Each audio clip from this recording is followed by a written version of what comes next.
સ્થાનિક સ્વરાજ્યની ચૂંટણી વચ્ચે કચ્છ જિલ્લાના સામખિયારી જિલ્લા પંચાયત બેઠક પર આજે ભાજપ દ્વારા સમીક્ષા બેઠક યોજાઈ હતી। કચ્છ જિલ્લા ભાજપ પ્રમુખ દેવજીભાઈ વરચંદ, જિલ્લા પંચાયત ઉમેદવાર જયશ્રીબેન તેમજ ભચાઉ તાલુકા ભાજપ પ્રમુખ વાઘજીભાઈ છાંગા ઉપસ્થિત રહ્યા હતા। સામખિયારી ભાજપ કાર્યાલય ખાતે યોજાયેલી બેઠકમાં ઉમેદવારો, કાર્યકરો અને આગેવાનો દ્વારા ચૂંટણીની હાલની સ્થિતિ અંગે ચર્ચા કરવામાં આવી અને પ્રચારને વધુ ગતિ આપવા માર્ગદર્શન અપાયું। આગેવાનોએ જણાવ્યું કે કાળઝાળ ગરમી વચ્ચે પણ કાર્યકરો ઉત્સાહપૂર્વક પ્રચાર કરી રહ્યા છે અને મતદારો સુધી પહોંચવાનો પ્રયાસ કરી રહ્યા છે।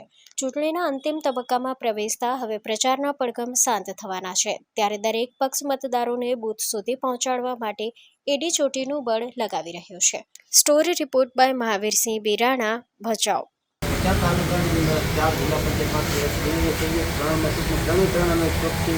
बहुमती जीती है सत्तर तालुका पंचायत की सीट से आ वक्त अमे 1 पर सीट नहीं भाजप ने 20 तालुका पंचायत में 4 जिला पंचायत आवशे अमे खास चौथी जंगी बहुमती की अपेक्षा अमे राखी थी 100% अमे एमां खरा उतरशुं अपेक्षा।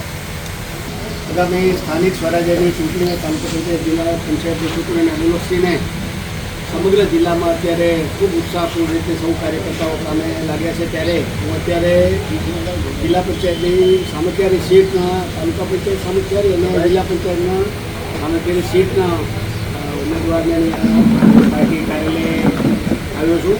સૌ કાર્યકર્તાને મળ્યો છું। એક સમાજની બેઠક પણ અમે લીધી સામખિયારીમાં અને સંપૂર્ણ રીતે એ ખૂબ ઉત્સાહપૂર્ણ વાતાવરણ સમગ્ર આ સીટ ઉપર છે।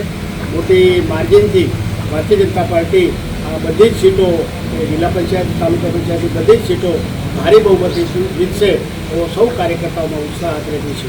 સ્થાનિક સ્વરાજ્યની ચૂંટણીનો જ્યારે મહોત્સવ ચાલી રહ્યો છે અને ભારતીય જનતા પાર્ટી જે રીતે મહિલાઓને, નવા ચહેરાઓને, શિક્ષણને અને સર્વે જ્ઞાતિને સમાન માનીને સર્વનો સાથ સૌનો વિકાસ એ મોટો લઈને જ્યારે આગળ વધી રહી છે અને સર્વેને સાથે રાખીને લોકતંત્રને મહત્ત્વ આપીને જ્યારે આગળ વધી રહી છે, વિકાસના કામો કરી રહી છે, ત્યારે હું લોકસમૂહ પાસે એટલી જ આશા રાખું છું કે ભારતીય જનતા પાર્ટીને પૂરેપૂરો સપોર્ટ રહેશે, મહિલાઓને પૂરેપૂરો સપોર્ટ રહેશે અને કચ્છને કર્મભૂમિ બનાવી છે તો એક દીકરી તરીકે જનસમૂહ પાસે આશીર્વાદ માગું છું કે મારી આ યાત્રા સફળ રહે એવી જ આશા સાથે જય હિન્દ, જય ભારત।